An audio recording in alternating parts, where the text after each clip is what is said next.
Salut, c'est Shaman de Ludovox. Nous sommes toujours au Festival international des jeux de société, édition 2016.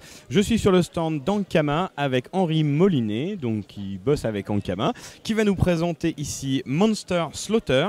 C'est ça, je l'ai bien dit? Oui, c'est Monster Slaughter. Donc tu es le designer de ce jeu et c'est une version prototype qui est présentée pour l'instant. C'est ça, c'est une version prototype. Au départ, c'est une commande de Anthony Roux. Bon, Anthony, c'est un copain à moi de base. C'est pour ça que je travaille avec Ankama et donc chez Ankama. Donc, qui est Anthony Roux? Anthony, c'est le patron. Voilà, c'est avec qui j'ai fait mes classes, mes études de bande dessinée. Donc voilà. Et il m'a dit, écoute, je veux un film, je veux un jeu. Moi, je suis créateur de jeux. Je veux un jeu sur le film d'horreur. Voilà, c'est sur le film de genre. Voilà. Et donc, il m'a donné les clés. Il m'a dit, tiens, regarde ce film, regarde ce truc. Et j'ai compris ce qu'il voulait faire et du coup j'y suis allé à fond, quoi. Et ce jeu a 1 an de maturation. Ok, bah ça allait être ma question. Donc 1 an de maturation et d'après ce que j'ai vu sur les kakémonos sur le stand, a priori hiver 2016 si tout se passe bien. Voilà, le jeu il est très abouti, beaucoup d'autonomie pour les joueurs une fois qu'ils sont lancés dedans. Donc, mais ça fonctionne très bien. Le vrai problème c'est la figurine. Vu qu'il y en a 17 sur le plateau, ben, il faut trouver un distributeur qui a les reins solides pour nous faire un jeu pas trop cher. Et le but, c'est de faire un jeu avec des figurines de collection, qu'on puisse avoir plein de familles de monstres. Ok, et donc du coup, c'est un univers complètement différent de ce qu'il peut y avoir comme univers actuellement chez Ankama. Ça, c'est pas du tout chez Dofus ou autre. C'est quelque chose de complètement nouveau pour ce jeu. Totalement, ouais. Vraiment, c'est aussi la volonté d'Anthony d'amener nos mondes à nous. Voilà, que Dofus que ce soit pas un Dofus justement qui accapare tout le monde, au contraire qu'on écarte les univers et qu'on découvre d'autres horizons, quoi. Ok, est-ce que tu peux nous donner un petit peu les infos de base sur le jeu, c'est-à-dire en gros pour combien de joueurs, à partir de quel âge, quelle durée de partie, puis le style général. D'accord. Alors très rapidement, donc c'est un jeu sur le genre film d'horreur, donc il y a tous les codes. Donc j'ai vu beaucoup de films d'horreur pour m'imprégner de tout ça, où on inverse les codes.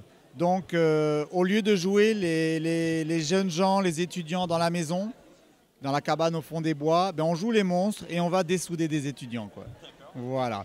Et c'est pas un jeu coopératif par contre? Alors, si c'était un coopératif, c'est extrêmement foireux parce que dans le film de genre, les héros, enfin les teenagers, ils meurent dans un certain ordre. Il y a des codes, on commence par la bimbo, le black, l'ingénieur, le costaud, la vierge effarouchée. Et là, en fait, on donne les clés à tous les monstres de faire leur propre programmation. Donc là, par exemple, les vampires, ils ont leur propre ordre. Et je me les classe. Et je vais essayer que tout le monde meure dans cet ordre. Mais tous les monstres n'ont pas le même objectif. D'accord.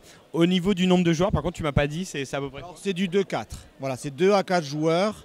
Et le temps de jeu est à peu près le même, c'est du 45 minutes.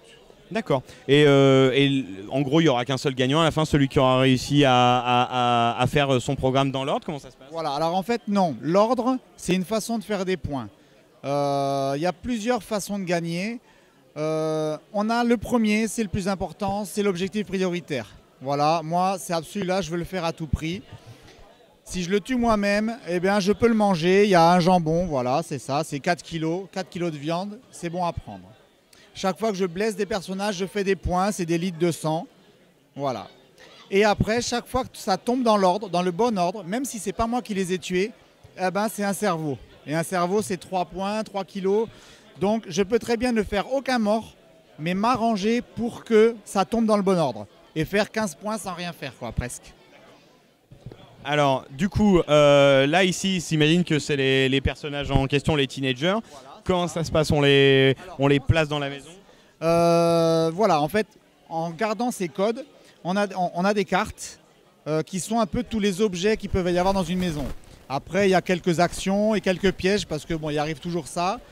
Et donc, on a une grande pièce, le salon, on imagine. Une un peu plus petite, la cuisine, la chambre, l'atelier, la salle de bain, enfin, on peut imaginer. Et ben, dans le salon, il y a 10 cartes.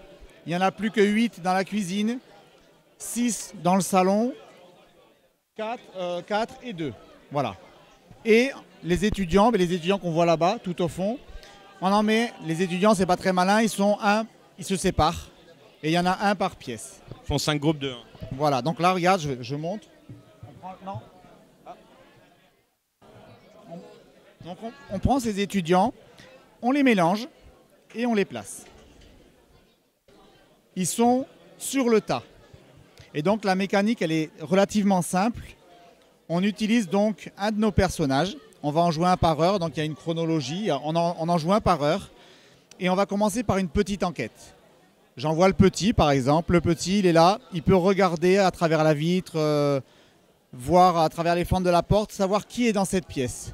Donc, ben, je regarde. Ah, c'est Baraka. J'ai pas envie qu'il meure tout de suite. Donc, je lui donne l'occasion de, ben, tiens, je peux l'effrayer, je vais gratter contre la porte. Après, il y a un peu de chance qui intervient. On utilise les dés du monstre. C'est le petit, il n'a pas beaucoup de dés parce qu'il n'est pas très puissant. J'ai 2 dés si je fais une tête de monstre. Bon, c'est assez facile. Je gratte la porte. Le personnage prend peur et je mélange. Et là, le personnage est dans la pièce, mais on ne sait pas où. Alors, il y a, dans chaque paquet de lieux, il y aura une des cartes personnages. C'est ça, voilà. Et donc, ce qu'il peut faire après, c'est il peut aussi exploser les portes, parce que c'est le but. Moi, ce que je voulais, c'était une boîte très immersive, où on sait qu'on est dans une maison, c'est beau, et en plus, ben voilà, on est dans une maison, on casse les portes, on pénètre, on fouille les pièces. Donc, je fouille les pièces, c'est pareil, je jette les dés, c'est le petit, il n'a que 2 dés. Je jette les dés, j'ai 2 monstres, je prends 2 cartes. Voilà, alors les 2 cartes, ah ben il s'était pas bien caché quoi. Voilà. Ou alors il s'était très bien caché, il est au fond, je trouve pas. Par contre, je trouve des outils. Voilà. Et alors les outils, c'est un peu la clé du jeu parce que je les garde. Et si jamais ben, je vois que Bob va mourir et je veux pas qu'il meure, eh ben je l'aide. Voilà, je l'aide, je lui prête un serre-joint et il va s'occuper lui-même des garous quoi. Voilà, donc en fait les personnages, pendant 2-3 heures, on va tous un peu se fournir en cartes et ils vont se défendre eux-mêmes en les aidant parce que voilà. Si je résume un petit peu, en gros, il y a une part de découverte parce qu'on ne sait pas où sont les personnages. Et ensuite, on va essayer de se fournir soit pour accélérer la mort des personnages, soit au contraire les retarder en faisant des crasses aux autres. Exactement, voilà. Et alors après, je ne veux pas qu'il y ait trop de fatalité non plus. Je découvre un personnage, je tape dessus tout de suite, les autres ne peuvent pas réagir. Donc ils ont suffisamment de points de vie pour résister à un premier round. Et du coup, les autres, bah, ils disent, bon, on n'a pas de carte, mais au moins, je peux rentrer dans la maison, je lui fais peur. Ben, je rentre avec le papa. Le papa, c'est un costaud, il a beaucoup de dés. Voilà. Je jette les dés.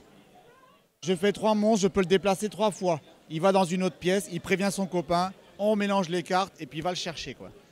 Ok, alors par contre, du coup, quand imaginons là tout à l'heure, tu l'as trouvé ce personnage-là. Si jamais tu fais peur à un personnage et que il va ici, tu vas prendre la carte, tu vas la remélanger dans le paquet, exactement, et je remélange le paquet. Ouais, et après, je joue aussi sur tous les personnages. Ils ont tous des pouvoirs différents. Le garou, ben, il a 2 mouvements gratuits au lieu d'1. Voilà, ils ont tous un mouvement gratuit.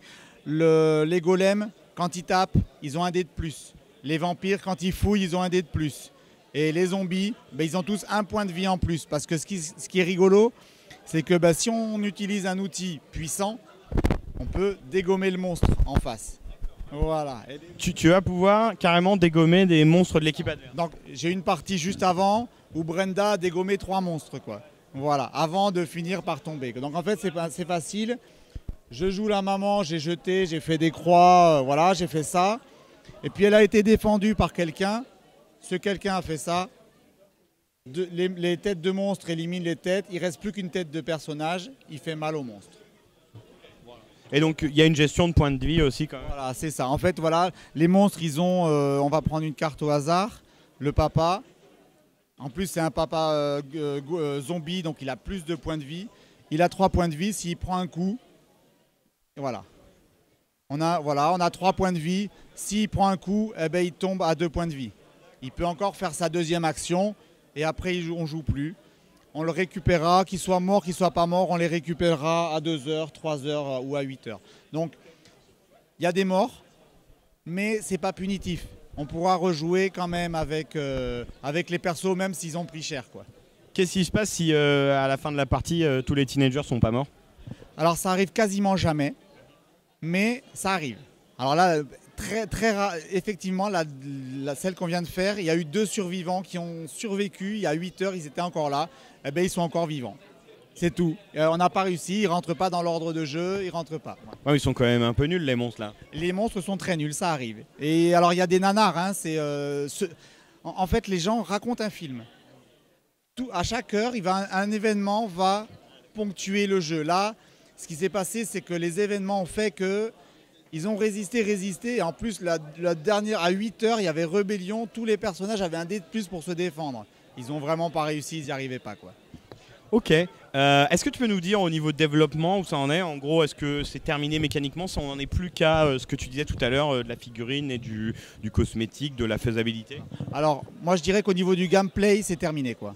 Parce que le jeu, je peux laisser les gens au bout de 2 heures de time. De tour, on va dire, pour pas que les gens croient que ça ferait 2 heures de jeu. Non, c'est du 45 minutes, hein, et voire plus court. Et donc ça, c'est terminé, je pense, parce que la gestion des personnages, on joue les monstres, mais pourtant les personnages ont leur propre vie. Et ça marche super bien. Et du coup, ça marche. Les monstres sont bien équilibrés. On joue avec le petit, les 3 personnages qu'on a, le papa, la maman, le fiston, ils sont bien différents. La maman est résistante et en plus, quand on joue la maman, on récupère le jeton premier joueur et du coup, on bouleverse un peu l'ordre. Il y a de la stratégie. Donc au niveau du game design, c'est terminé à mon avis. Maintenant, c'est de la figurine qu'il va falloir... il faut faire de la belle figurine parce qu'on est chez Ankama, quoi. Ok, bah écoute, merci Henri pour toutes ces infos sur ce jeu. Et donc, on l'attend en boutique pour fin de l'année, hiver 2016. J'espère qu'on trouvera un accord justement avec la distribution pour pouvoir faire peut-être un Kickstarter si c'est nécessaire, pour faire un jeu abordable et assez jouissif, quoi, en fait, quoi. Ok, merci à toi. Et pour ceux qui nous suivent, à bientôt sur Ludovox.